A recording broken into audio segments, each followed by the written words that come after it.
Welcome, listeners, to another episode of Listen, Learn, and Love. This episode is hosted by my guest host and friend, Tanya Miller. Tanya Miller is a licensed clinical social worker, active Latter-day Saint, and married mother of 4. Tanya Miller was on episode 501, where she spoke about healing from church-generated trauma, an episode, according to SoundCloud, with over 60,000 listens. Tanya is also the author of a chapter addressing the same topic in my third book, Listen, Learn, and Love, Building the Good Ship Zion. I trust Tanya because of her level of maturity and extensive clinical experience to be an excellent guest host. As I mentioned in my solo episode 731, my emotional gas tank is low, and I've decided to cut back and generally host only LGBTQ-focused episodes. I knew that meant there were other brave stories from amazing people, the real heroes of this podcast, that might not be shared, and was sad about that. However, Tanya and I reconnected shortly after I posted that episode and explored the possibility of having her guest hosts, so these stories could still be shared and delivered on this platform. And I'm really grateful to have Tanya as a guest host. Hello, listeners, and thank you, Richard. I feel very humble about this undertaking, and I am so grateful for your trust.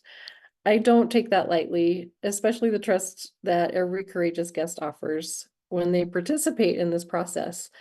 I am so hopeful that the good work accomplished already by Listen, Learn, and Love will continue to expand, and that the gentle spirit that has always accompanied Richard's podcasts can be maintained.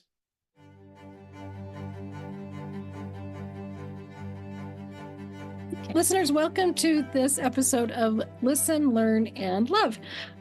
Today I am joined by Katie Ludlow-Rich and Heather Sundahl.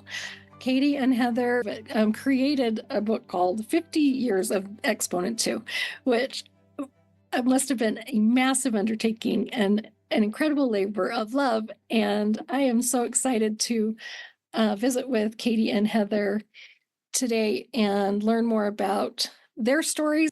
Katie, let's start with you. Okay. Maybe tell us a little bit about just you personally and what your really your entry point was with Exponent 2, like when that interfaced with your life in a way that it became an essential piece of your life, I guess.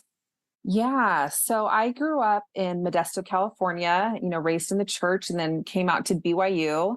I was a history undergrad and then got married right after finishing my bachelor's. And I worked in Provo for a year. And then I went back and got my master's in English from BYU. And right before I started my master's program, I spent the summer as a research assistant with Bill Hartley about the Mormon Trail. And so I spent that summer reading trail diaries and reading these stories. And it really got me hooked into Mormon history, right, to church history. And so right after I finished my master's, I became a mom like 3 weeks after graduation. And then, ultimately had 4 kids. I have 2 boys and 2 girls. And these questions and these interests with Mormon history really stayed with me over these years.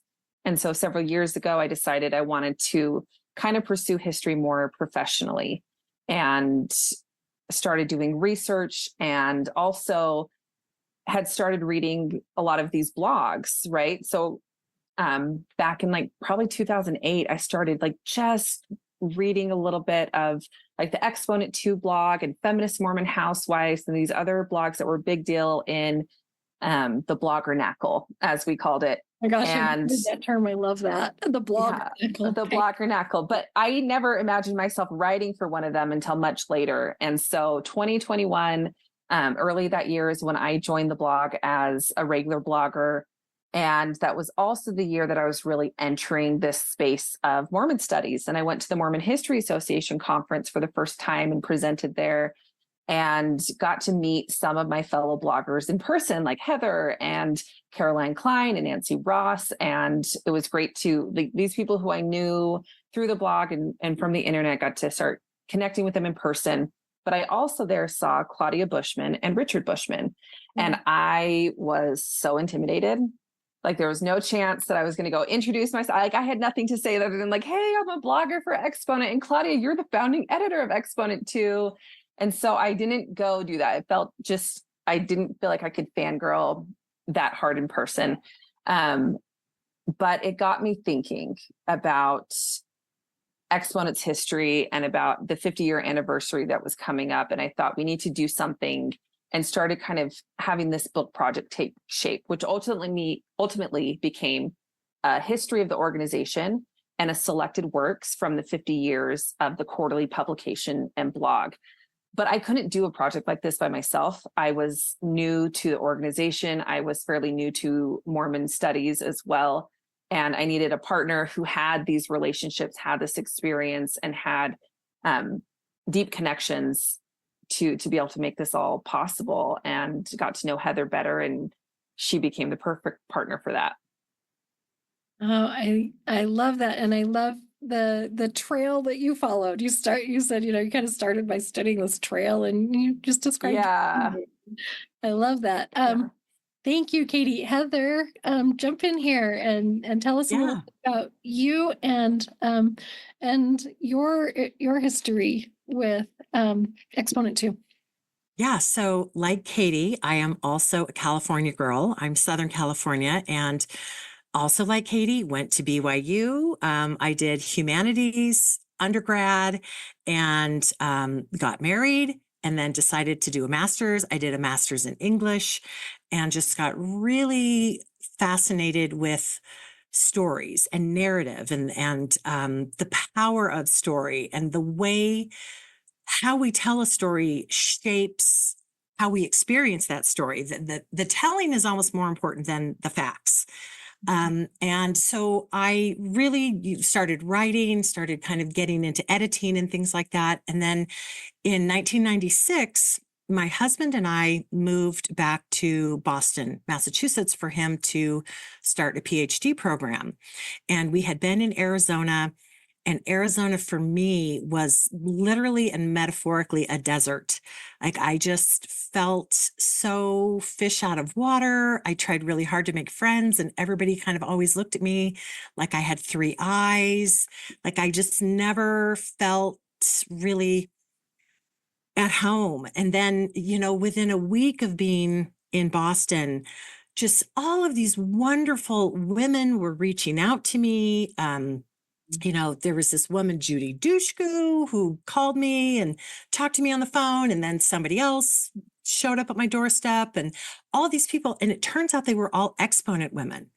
And I was like, I had been introduced to feminism. I mean, BYU is this really interesting place that it's like, you want to learn about patriarchy, you can go to BYU, but you want to learn about some real intellectual, super fascinating, cutting edge feminist theory. I learned it at BYU. So it's sort of this both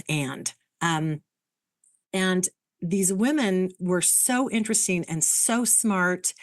And I just fell in love with them. I just had massive, Katie's talking about fangirling, Claudia Bushman. Well, I had, total girl crush on Judy Dushku and Linda Hoffman Kimball. And they introduced me to Exponent, and I immediately started reading and editing and getting involved, and just loved the women and loved how inclusive it was. It just made sense to me, because it was like, come as you are. Like if you're single, we've got room for you. If you're, married, I was married and had 4 kids while I was doing this. And there just was room for all sorts of different people. And it felt so expansive. So I've always been in the back of my mind as this storyteller, thinking Exponent has so many stories. I really want to write this, but I don't quite know how that's going to happen. So I end up moving to Utah in 2018. I'm still involved with Exponent in the blog. I meet Katie. Absolutely loved Katie. She just brilliant mind. And she approaches me and says, "Hey, I want to write this book. I think you're the person to do it with me. You know where all the bodies are buried." And And I thought, oh my gosh, I was 2 weeks into a 2 year master's program in marriage and family therapy. I'm like, I can't do this. Like, I don't have time. I don't have the energy. But I knew in my heart I could not say no, that I had to say yes. And it was an enthusiastic yes. And my brain was like, what are you doing? And I was like, everything for Exponent. I'm there. And that's how it started. And it's been a crazy ride, but a really fun ride. I love that. And I love the just again, just the listening to your intuition, right? Because I think that is one of the key, maybe it's not described that way, but I would say it's one of the key sort of principles that Exponent 2 kind of maybe an assumption that it relies on is that intuition, my intuition, yours, everyone's is Yeah. so valuable. And Yes. And some people call intuition the spirit. I mean, that's for a lot of people, that's how it manifests. And it most sometimes certainly, it probably is, and sometimes it's yeah, and sometimes it isn't. Just like the voices we hear as a therapist, I'll tell you, not all voices are still and small. Some of them should definitely be agreed. rejected. A little rude. Yeah. But it's that belief in that you have an inner authority. Yeah. And I believe this as a therapist, that you as a client have everything you need to heal, and other people can facilitate it, but that's inherent in you. That's part of your kind of divine makeup. Right. Yes. And thank you. Exactly. And this idea too of that can't ultimately it can't be denied. So there's this kind of maybe corny phrase, but if you pick up one end of a stick, you pick up the whole thing, right? Mm. And I think in this, whether it's studying history or studying, feminist theory in a context that is heavily patriarchal, you get both ends, right? And I love the kind of the full circle story for both of you. In that we have to be able to explore juxtaposition and Absolutely. Mhm. all of those pieces. Opposition in all things. Right there it Somebody is. said that somewhere. Yes. Exactly. Okay, so with that, jump in and as the curators, right, of this work, and kind of keeping in mind too, that many of our listeners experience some form of marginalization or feeling Mhm. othered or loving someone that they're watching go through this through their because of their associations with the church. And so with that in mind, like what would you want listeners to hear? What messages from Exponent 2 do you feel like would just resonate? Yeah. So Lori LeVar Pierce is the board president of Exponent 2, and she very recently did an episode with Richard Osler. And I think some of your listeners may be a little bit familiar with Exponent, but this book, gives so much more of the in-depth history, and it started with these women meeting in Relief Society, and creating a guidebook to Boston. And Heather, if you want to tell us about Yeah. that project. Let me just first say, because some people may be listening, like, you keep saying Exponent, and I don't know what it is. It is a Mormon feminist quarterly that started in 1974, and this is the 50th anniversary. And so that's what we're talking about. And it was started in Boston, just to kind of make sure everybody is Thank you. Yes, that's a good operating with the right language. So, like, Boston, of course, I'm completely biased because I lived there for 22 years. But Boston is it's sort of a bus stop place. People come and stay for a while and then they go. And I feel like super interesting people end up back in Boston. You have, the Berklee School of Music. So you have the New England Conservatory. You've got this little place called Harvard. You've got so many different institutions, different kinds of institutions that really draw remarkable people. And so there's just this group of people back there, and the LDS people who go back there, they're the same way.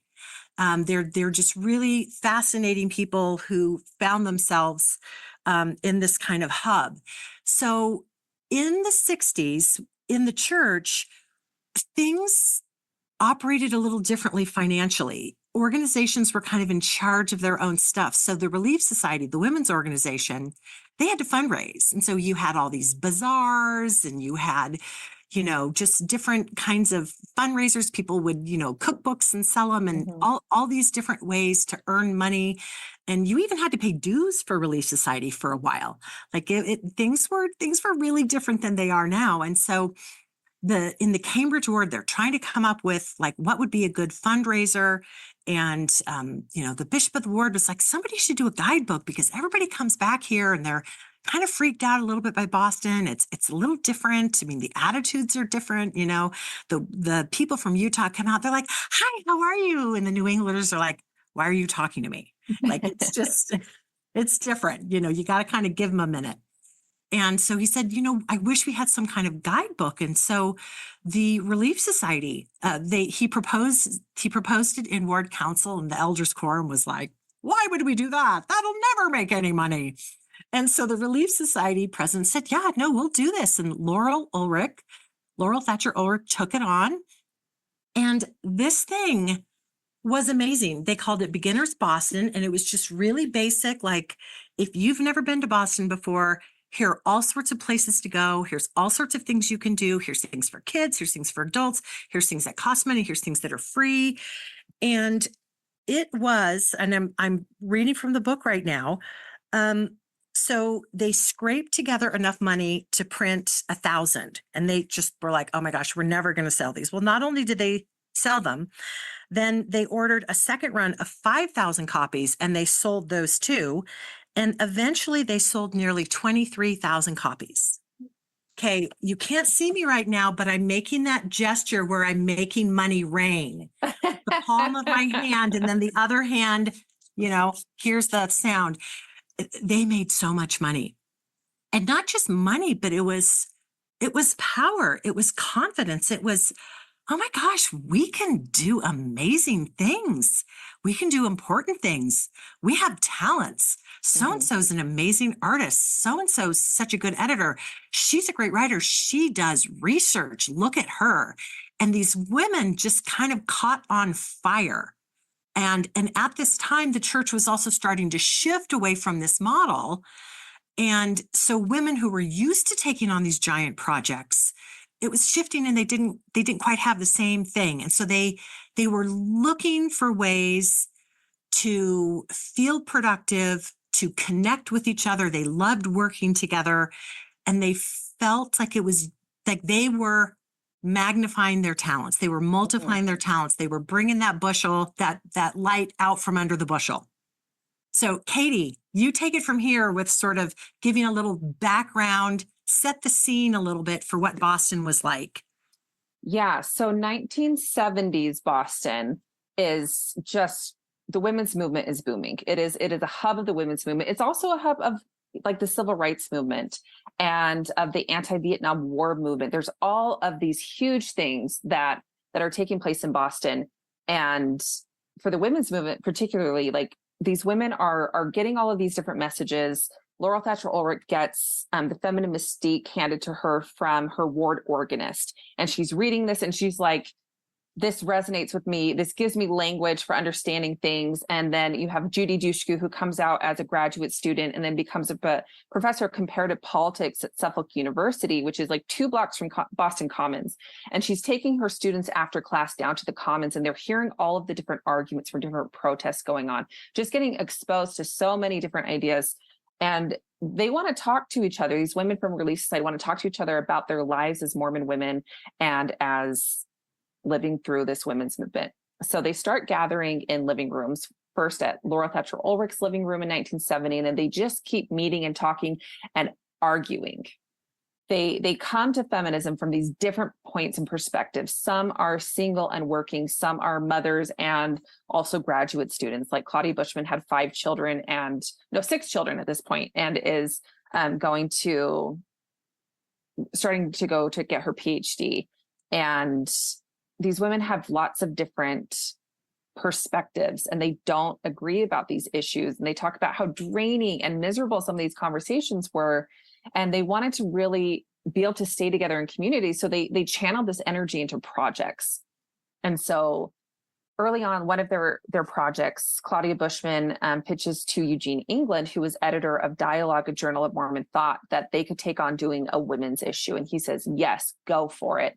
And so they spend the next year gathering, stuff from people around the country to publish the 1971 women's issue, or pink issue, because of its magenta cover of Dialogue. And it's this huge collector's item. It's like a very well-received issue, but the editor had transitioned at that point to Bob Reese, and he gives them some pushback. And he's like, the things that you are writing about aren't really that feminist. He's like, you should be writing about like priesthood and about polygamy and about women's ordination, Heavenly Mother, and like all of these, like, they're like, what do you mean that the things that we're writing about and that we say are important to our lives aren't feminist? Like, who gets to define that for us? Like, who knows better than us the questions that matter to us? But his criticism kind of spurs them into digging deeper into their history.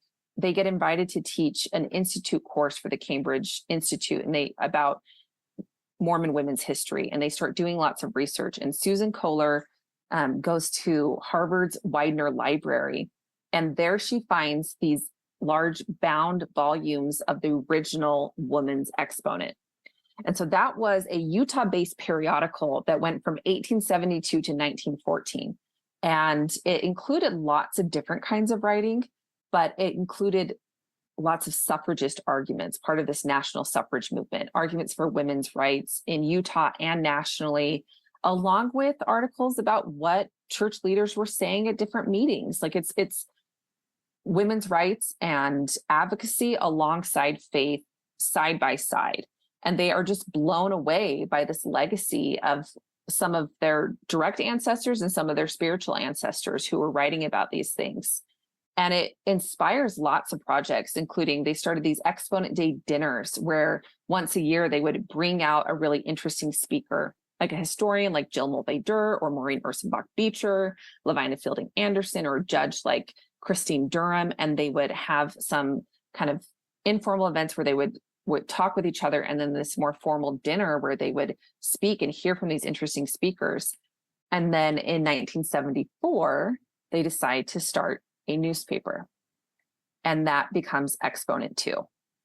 It's a quarterly newspaper at the time, and then throughout all of these years, it has transformed to, it's now a quarterly magazine that is just filled with beautiful art. There's a blog that started in 2006 and an annual retreat that has been going on since 1983. And that is coming up like in a week and a half. We'll be flying out to Boston and going to that Exponent retreat in New Hampshire. But learning their history and connecting to their history, and like these projects that they did where they gained so much confidence, was incredibly generative in their lives. And they learned that like we can lean into our interests and use our talents and go from there and support each other. I love that. And it brings up a question for me though. I'm not a writer. I don't consider myself good enough to be, cut it as a writer.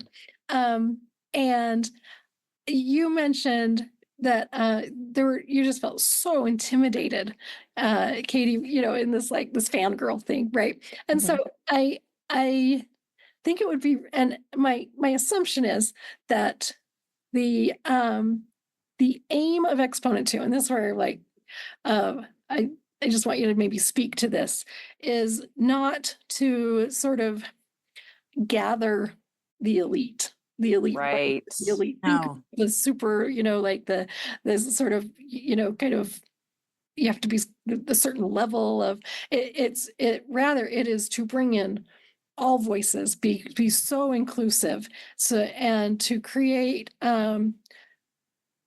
to use an overused therapy term of safe space, right? Yeah. For exploration without risking really rejection, judgment. That inclusivity means you belong. Right. And and so although the founding is absolutely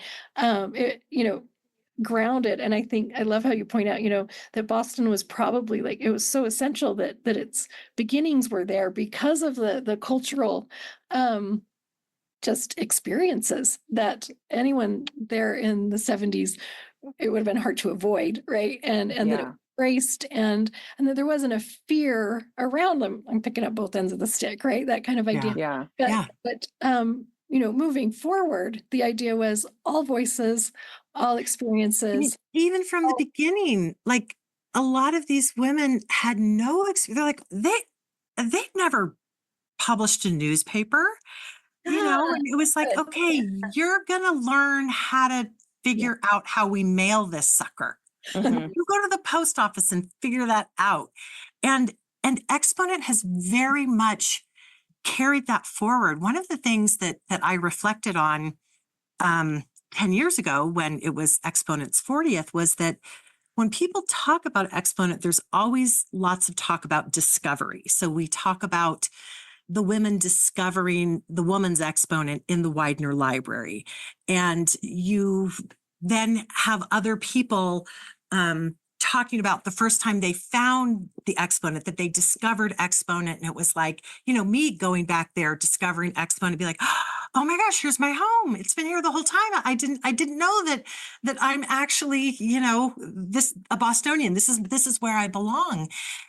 But one of the most crucial parts of the discovery is women discovering their own voices, is these Hmm. first time writers discovering that they have something worthwhile to say. And the editors and the people who work with them, both on the blog and the magazine, we help people. If Hmm. we like, show me your draft, like we will nurture you. Nobody expects perfection. And occasionally, of course, you do have the Carolyn Pearsons who write alongside of just us regular folks. And it's okay. There's not this sort of bar of, well, this felt a little too simple for me, Hmm. or we've heard this before. Give me Right. something original. I want something radical. Yeah. But it is that discovery. And I, as an editor, sometimes felt like I was discovering other people. When I'd hear them talk, I'm like, you have to write for us. And they're like, me? I'm like, you. I'm like, oh my gosh, you're amazing.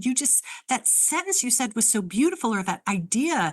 And so much of Exponent is that one woman tapping another woman on the shoulder and saying, you've got something to say. Use your Yeah. voice. Speak up. We'll give you a platform.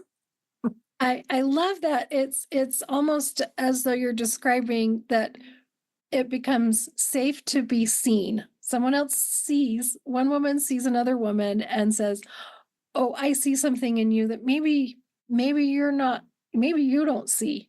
And that it is, that's an unusual experience. Hmm.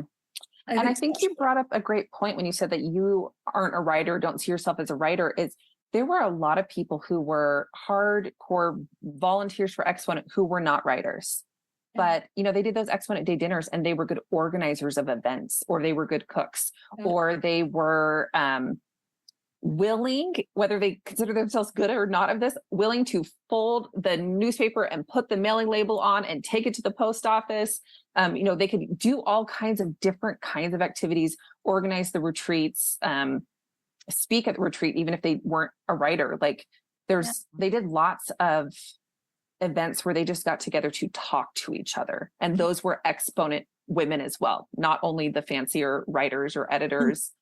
Yeah. And I just want to add that it's not like people would be like, oh my gosh, you think just like me, so I want you to Mhm. do this. It could be like, oh my gosh, you see the world so differently. Let's hear more. Yes. Exponent has always been very much, this is an orchestra, and we've got violins and bassoons and tubas, and you've got a triangle back there. And it's not, we all have to think and say the same thing, which, as a Mormon woman, we are often raised to kind of keep things within a certain vein. I mean, one of my favorite things to hate, sorry, I shouldn't say hate, but one of my favorite things to hate is being in Relief Society when someone's talking and then somebody says, I don't know, that's not my experience. And they share something different. And then there's always someone who gets really uncomfortable and has to say, I think we're all trying to say the same thing. Oh, You know, interesting. that it's like, we can't have difference. Right. I mean, we overvalue harmony. Mm. Yeah. And, But harmony actually implies people are doing different things. If you look at harmony from a musical point of view, I love it's that. not that we're all singing the same tune, the same key, the same. It's like, I'm not musical, so this metaphor is going to fall apart. But No. it- Well, maybe calm. Maybe we overvalue calm. Maybe that's yes, Yeah. the more that's what we accurate do. way We of need the difference. describing it. Yes. Thank And you. sometimes difference causes tension. Good. And we can have to be help you. willing to sit with that tension. Yep. You can be safe and uncomfortable at the same Mhm. time. Yep. And we learn best often from discomfort. Mhm. When we're out of that little bubble that feels, oh, this is nice. Sure. Yeah, absolutely. And that confidence that that you can stretch and it's safe. Mhm. Right. Mhm. Because I think that gets to the heart of Exponent's project, that one from the beginning, they valued community over ideological purity, which allowed them to expand what it means to be Mormon, because their paper was being published on the dual platforms of Mormonism and feminism. And even now, people are like, those two ideas cannot exist together. That's an oxymoron. Like, I heard that this week from someone, like, how can you say both? And they expanded what does it mean to be Mormon in order to include people who identify as feminists? What does it mean to be feminist? Because they're from kind of maybe a scholarly perspective, there's like feminisms, right? Different types and brands of feminism, but they weren't so concerned with fitting into any one particular vein so much as exploring what it meant in their lives to look for greater equality between the sexes, and to expand the idea of feminism to include people who were members of the church, and in time expand what it means to be a woman. And let me elaborate a little bit on that Yeah. last point on, you know, as Katie has said, the dual platforms of Mormonism and feminism, and they've really expanded, you know, what that means. But there's also been an expansion of what it means to be a woman, you know, first in this traditional sense of women who know, good Mormon women X, good Mormon women don't buy store-bought cookies. Good Mormon women prioritize home and family over work. Good Mormon women don't have too much ambition, or don't have ambition in the wrong areas. And as we've mentioned, Exponent made it okay to be a woman who wasn't married, a woman who was going to school, a woman who, you know, maybe couldn't have children or didn't want children, you know, whatever it was. And it really sort of expanded that definition. And then we see, as time goes on, that issues of queer identity start to emerge, and Exponent then has to grapple. You know, it's like we're a Mormon women feminists. Like, what does that mean? And who's allowed? I can remember conversations. Who's allowed to come to the retreat? Could you have a trans woman at the retreat? Could you have someone non-binary? And it was really, people grappled. And as time went on, and this is what I love about Exponent, is they just keep drawing the circle wider. Mhm. They just keep making it wider. And so it became a space where first people talked about, they just even said the word gay and would acknowledge that there are gay people in the church, and people would talk about, you know, maybe my gay child, you know, sort of a degree of separation. And then Katie, talk about some of the timeline and how it's shifted, because I think Yeah. that's really interesting. One thing that's been fascinating in this project, you know, in our research, we went through 163 issues of this quarterly publication. We read thousands of blog posts that started in 2006. And we went through 30 boxes of stuff in special collections at BYU, where they started sending stuff in 1977. And so we went through 50 years of people's lives, and we were able to trace where conversations change. And one of those key places where we can see conversations changing is over LGBTQ issues, over homosexuality, over queer identity. And 1982, Exponent publishes what for LDS publications was really a groundbreaking issue on sexuality.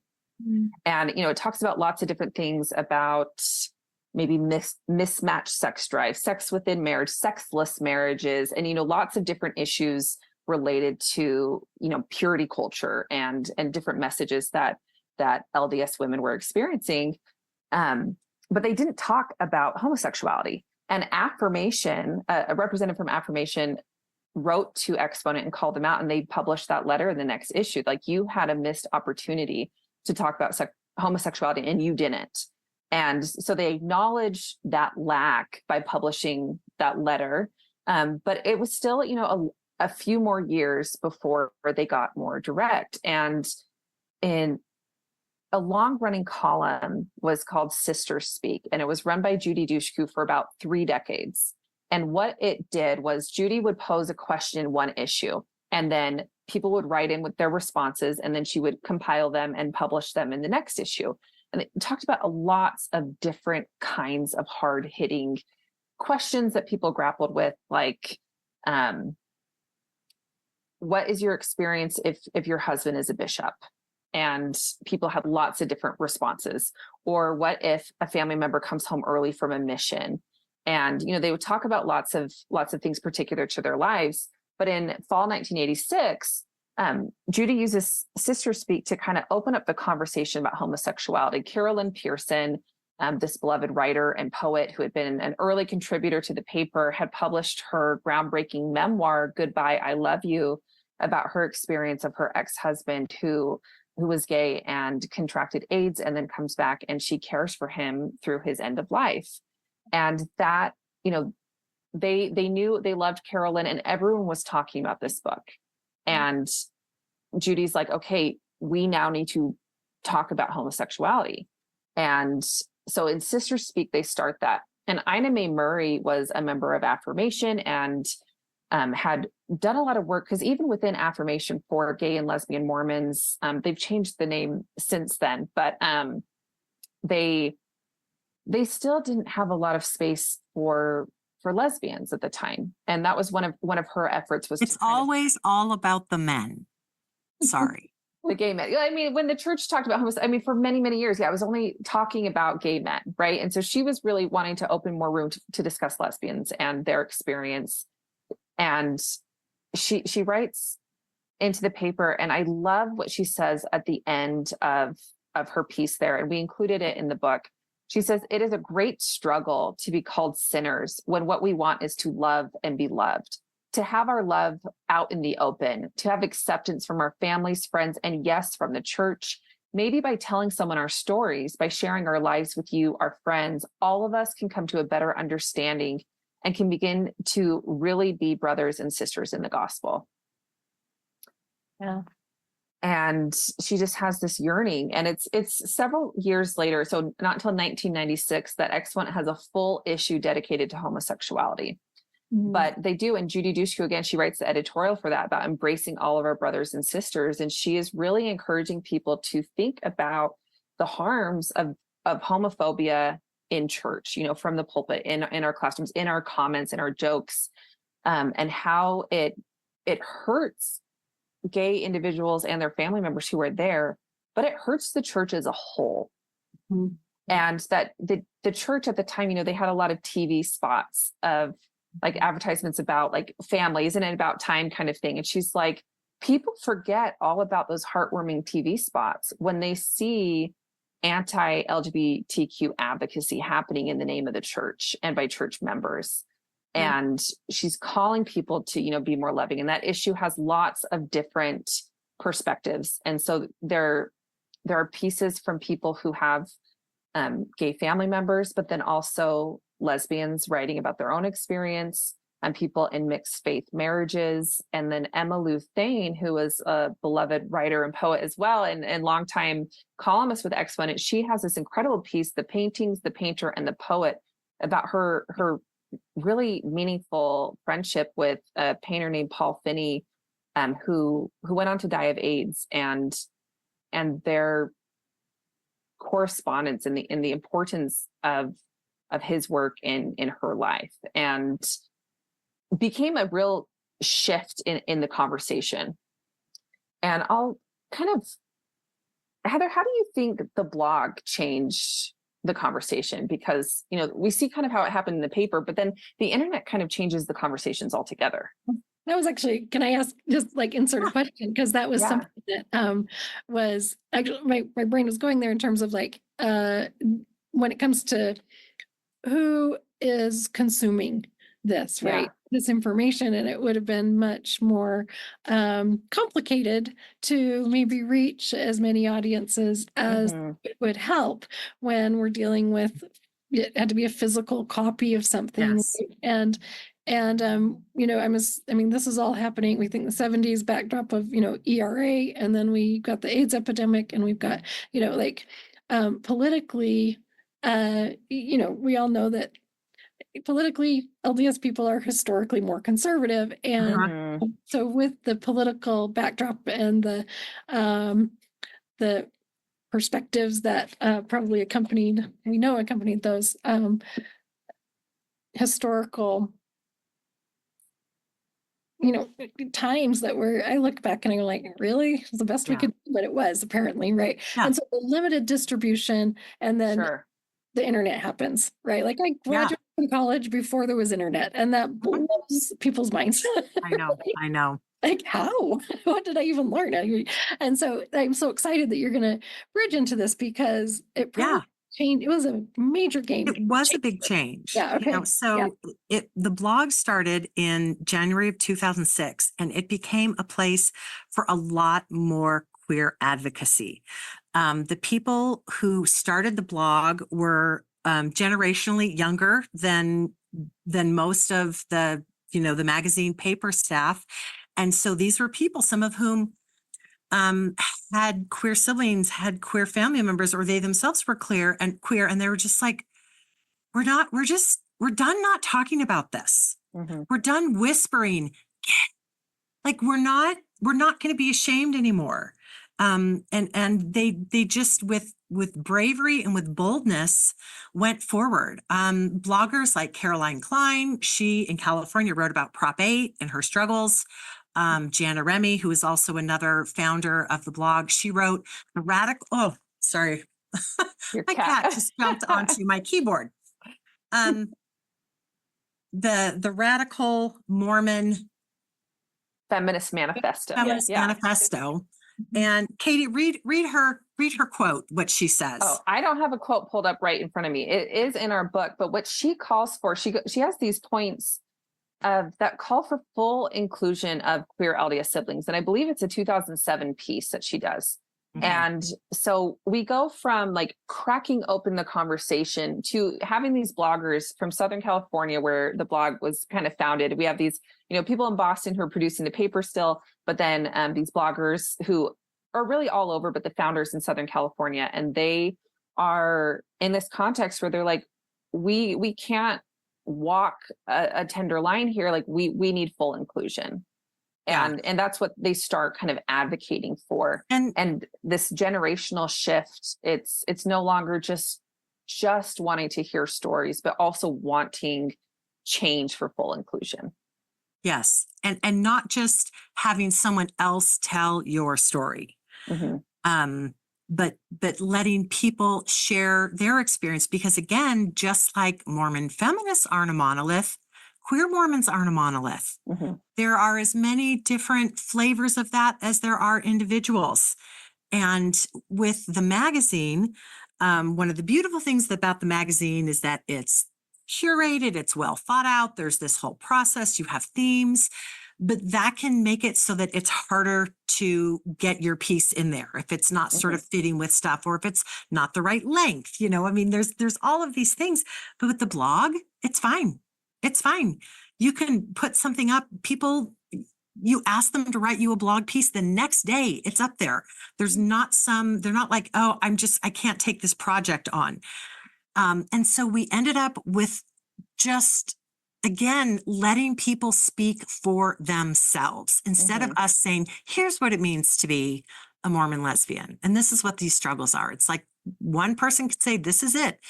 Because you have all these other factors that play into it. What's your age? What is your social class? What is your race? What is your ethnicity? What are you, a convert, or are you a long timer? Where do you live? Geography, every single one of those details impacts what it means to be a queer Mormon. And the blog allows for people to just speak their truth and do it quickly and get feedback. Because you would get this sort of immediate comments and that can be so validating for people. Just think, oh my gosh, like people understand or want to understand. Yeah. And you'll read comments where they'll say, I never thought of it that way. Thank you so much for opening my mind. I mean, there just really is healing in both directions when people share their truth, when it's witnessed and validated. Yeah. Yeah, there's this awareness, I think, that exists when we work with individuals and families in a therapy, context. We really can't have the quality of connection that we crave without clarity. We've got to have clarity before the connection. And I think that's what you're describing is not only a community, but a community that brought openness, that would tolerate the really the differences, and then say, oh, now I see, rather than now I fear. And I think that that is what we run into over and over again. I think with LDS culture, it is a lot of fear. There's a lot of fear, truly. And I love how you described that. Thank you. And fear comes, like I think you, Tanya, exactly nailed it, when you see people in some big groups become mobs. If it's just an individual, I mean, I have many family members who sort of they espouse these kind of general philosophies that, in my opinion, aren't very Christ-like. But I know if I bring any individual into their home and have them meet them, they will love that individual. They will see that person and find the sameness and appreciate the differences and not be scared of the differences, because it's that power of one. Right. Yeah. And that's what Exponent's always done is like, what is your experience? Well, and we're visiting a little bit before we started to record the podcast, and Heather, I think it was you that said that there's a precedence for wrestling with topics that are off script. I believe is you probably said better than that, but No. but that is not only not shied away from, but welcomed, and that idea just made me think about when Jacob wrestles with the angel and he says, "I will not let you go until you bless me." Right? This wrestle has to bring me something, but it can't bless us. The wrestle can't bless us if we don't look for and recognize that it may be the product of. We have to wrestle and then look for the blessing. It may not be what we wondered, thought it might be, what we made up about what it was. When Jacob comes away from that wrestle with a limp for the rest of his life, it's true. He is injured in this wrestle, but it's worth the wrestle. It's worth like risking his health, his fitness, and let's be honest, all of us have limps and wounds. Just some of them show more easily than others.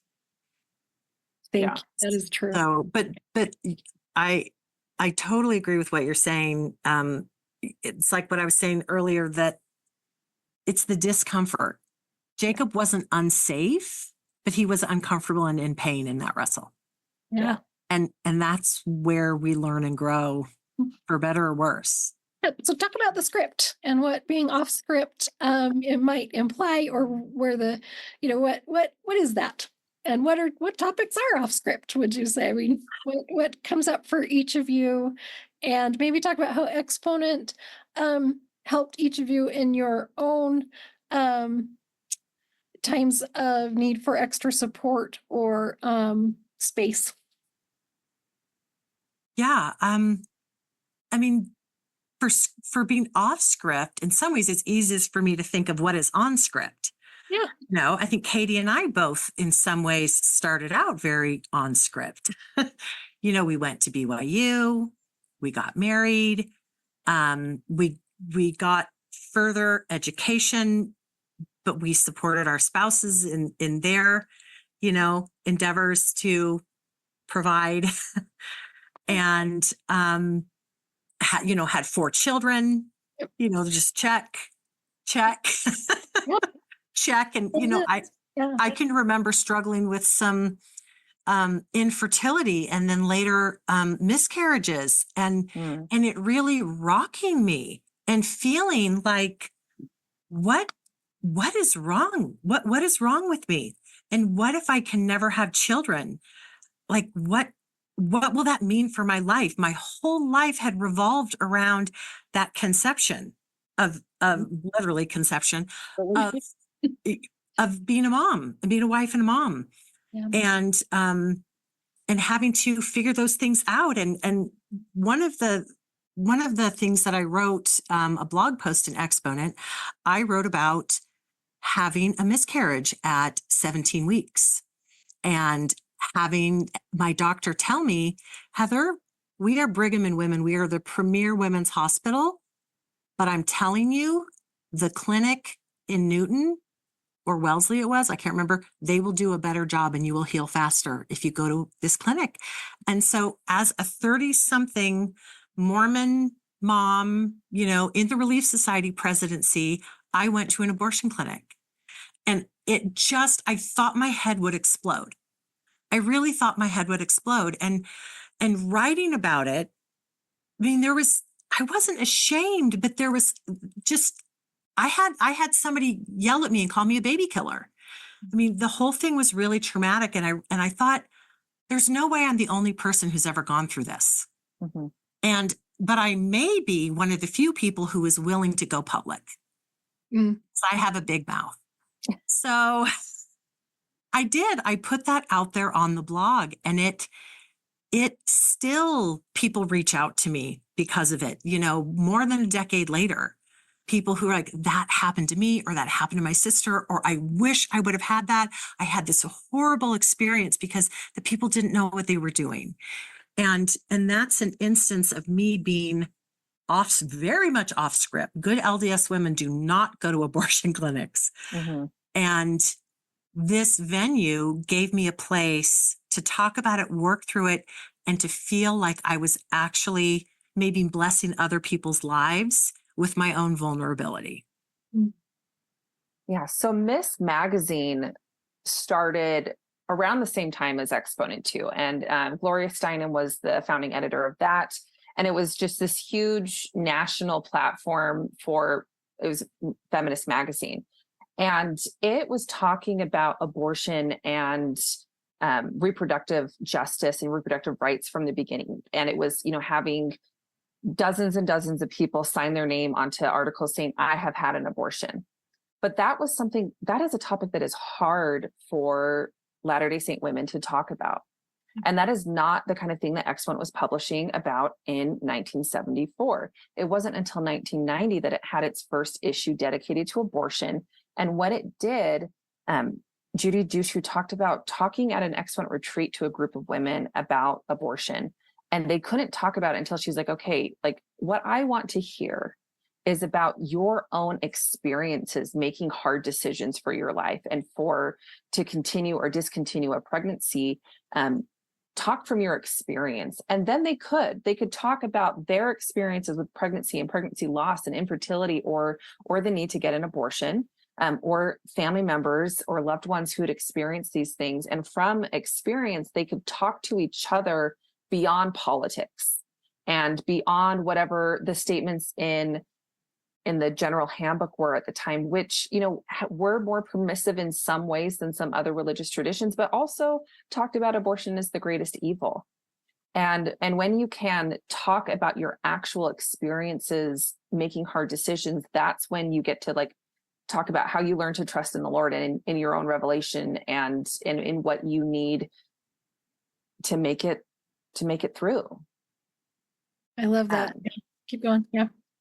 Yeah. And in my own life, Exponent was a huge, huge part for me in being able to write publicly and talk openly about personal things. I had some kind of writing trauma stuff that happened when I was young with having my journal read without permission and getting in a lot of trouble for things that I had written, in combination with what felt like some really intense pressure to be a member missionary. And I felt intense pressure. I had my older brothers had left the church, and people like turned and looked at me and were like, be the good one, be the good example, and be the reason why your brothers come back to the church.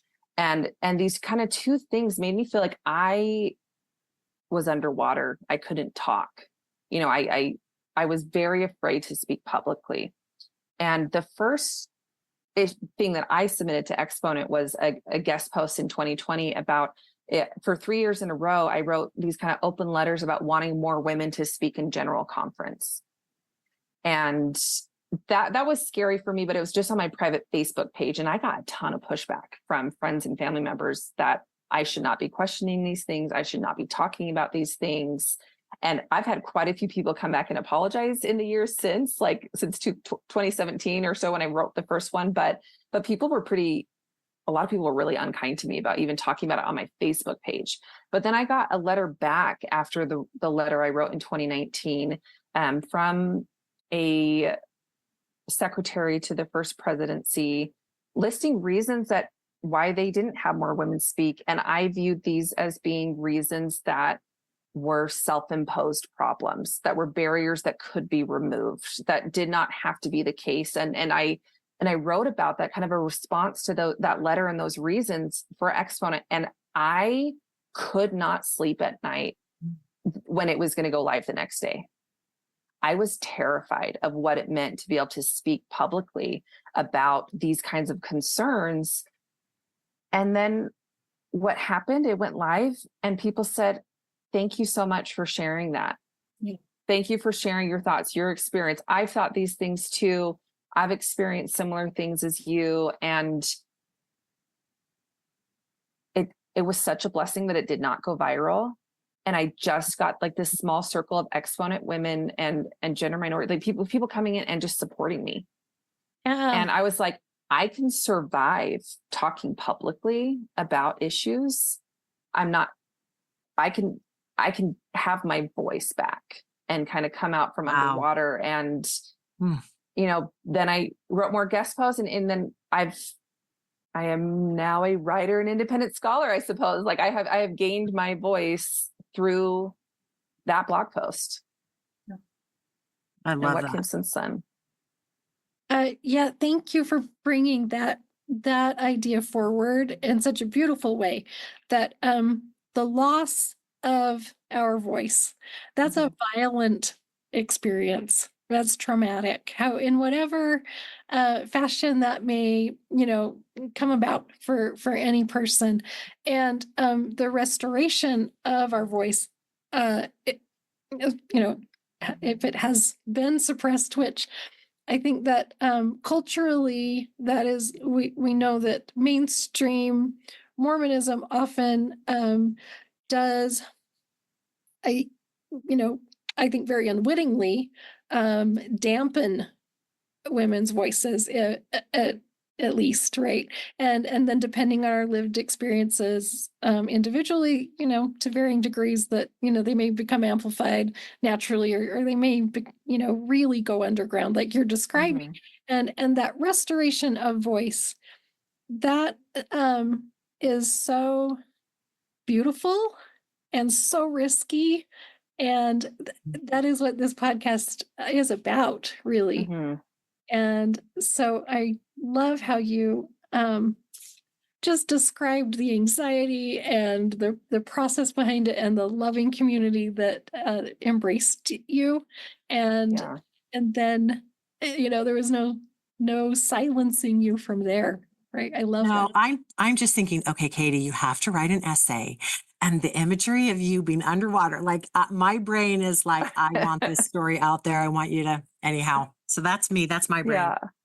Yeah, yeah. So the Exponent retreat is coming up a week and a half from now. And I went for the first time. It's still been my third time going. It's been going since 1983, but this is just my third time coming in. And I was nervous the first time I came about how do I need to practice a certain level of orthodoxy to be accepted here? Like, do I need to perform my Mormonism in a particular way? Do I need to perform my feminism in a particular way? Like, if I don't know certain political talking points, am I going to feel out of place? And I realized pretty quickly as I got in there that I did not need to worry about those things in this community. And Carol Sheldon was one of the founding mothers of Exponent, and developed these incredible practices for the retreat to encourage people to be open and trusting. And Heather, I mean, you heard Carol give those speeches, and have kind of, you and Judy Dushku have kind of taken on the mantle of sharing that at the retreat. Like, what did she do to help people be open? Yeah, one of the things that Carol would acknowledge is that for most of us, when we think about trust, the verb that we use with trust is earn trust. And to earn something takes time. It implies there's work, there's, you can see over chronological time that someone is consistent, and then you give them your trust. She's like, we're here for a weekend. We don't have that.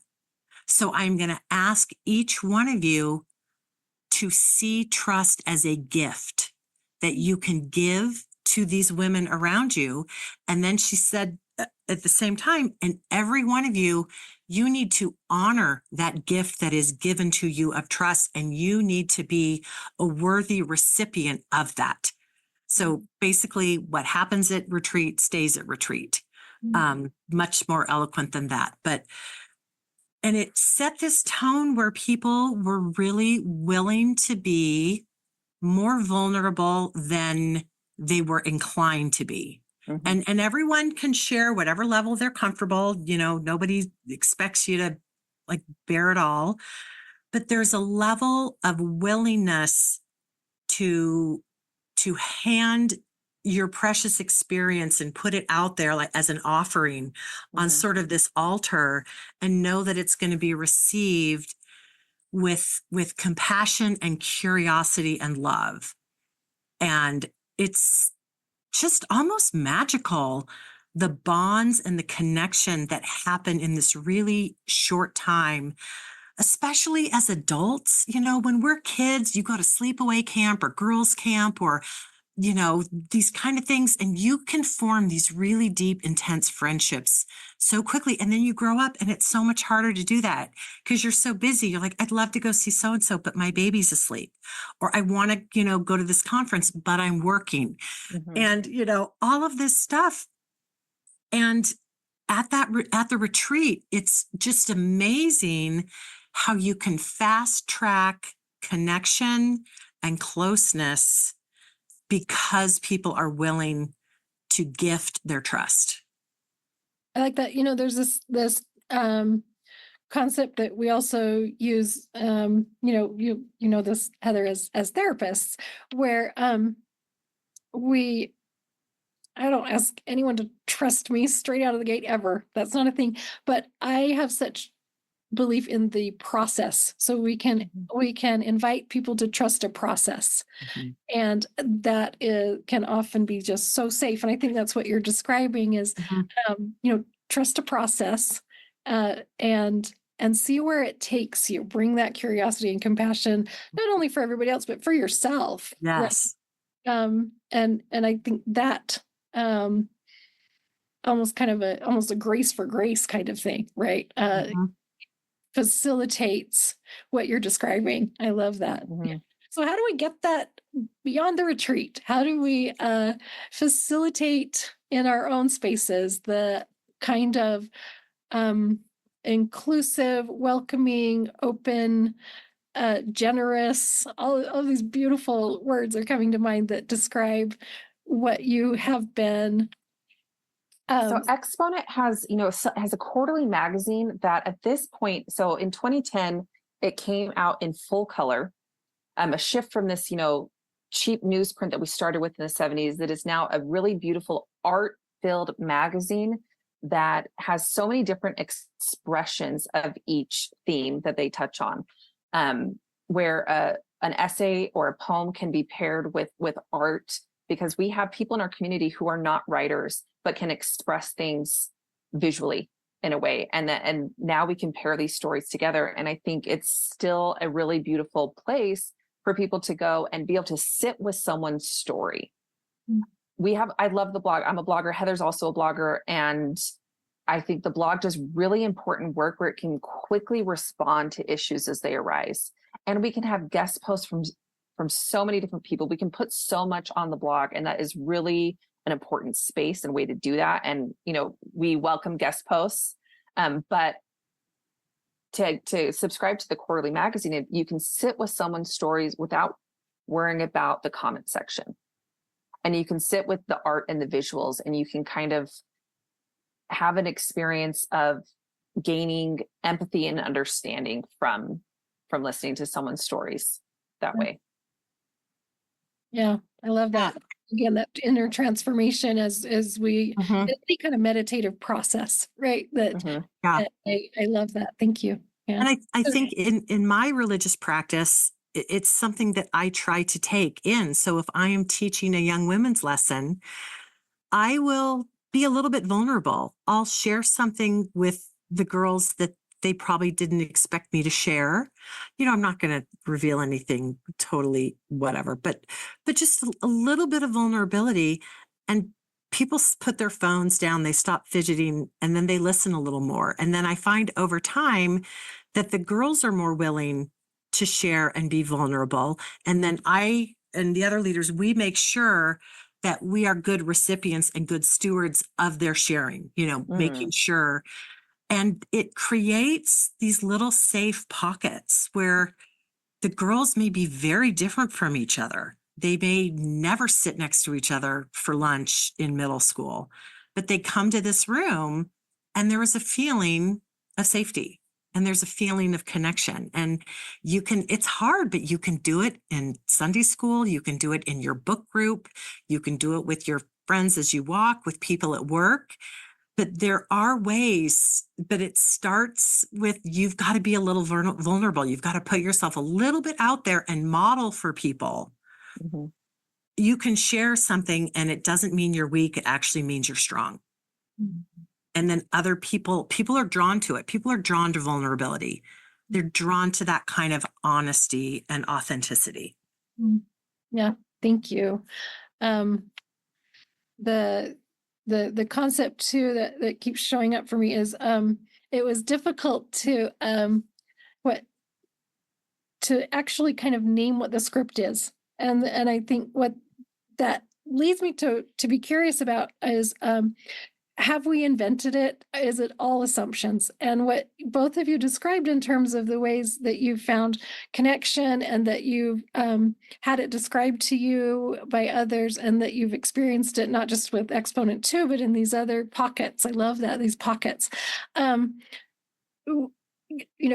makes me feel a little bit hopeful that perhaps we can challenge some of the assumptions that that it isn't safe to be seen. And or to be vulnerable, right?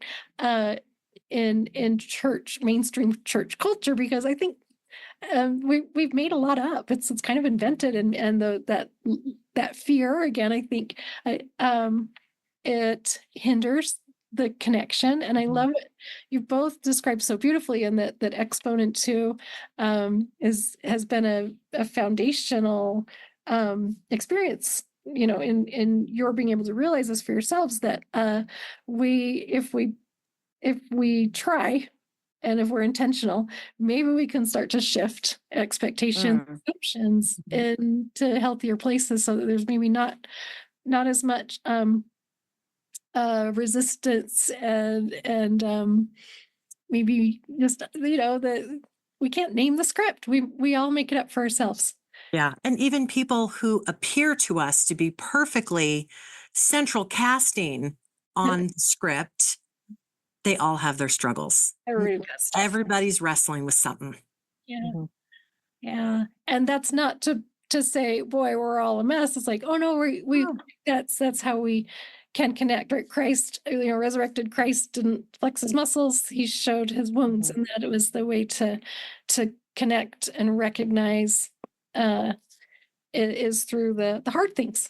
Yeah. I think sometimes in church settings, a first step might be, even if you don't feel that you can share something deeply personal or deeply vulnerable, you can resist the urge to smooth out somebody else's discomfort and let them be able to sit in someone else's story, someone else's experience, and get used to feeling discomfort that leads to community. Yes. Amen. I love that. That's a great way to almost summarize it, right? Like to not resist discomfort and not judge it, but welcome it as a teacher, right? Mhm.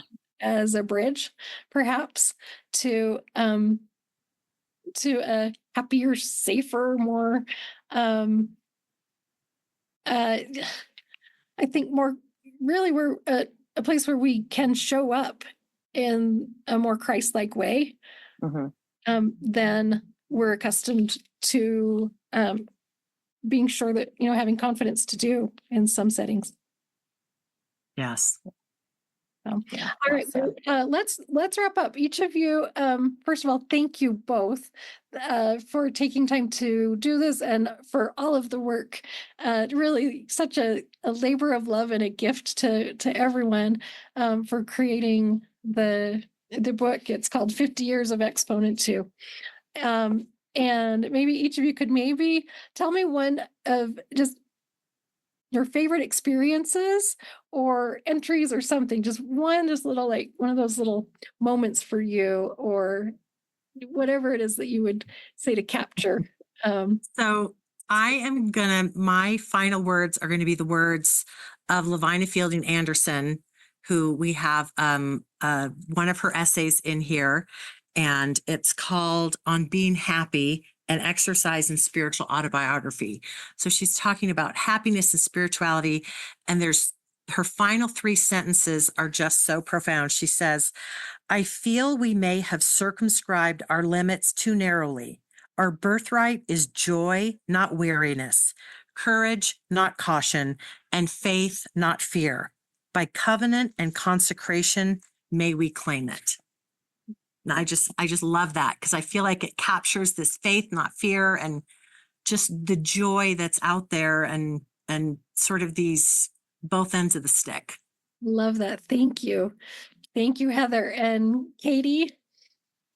Yeah, I am just thinking of Caroline Klein's essay. So the selected works are divided into 6 units, and each unit has an introductory essay. And for unit 6 for the blog, Caroline Klein, one of the blog founders, wrote about a story from Juanita Brooks, this Mormon historian, a story that her father would tell her about the cowboy who rides on the edge of the herd, who sings and calls and makes himself heard, who helps direct the course. And he was kind of teaching his daughter to ride the edge of the herd and have a clear and loud voice to help direct the herd where you want to go.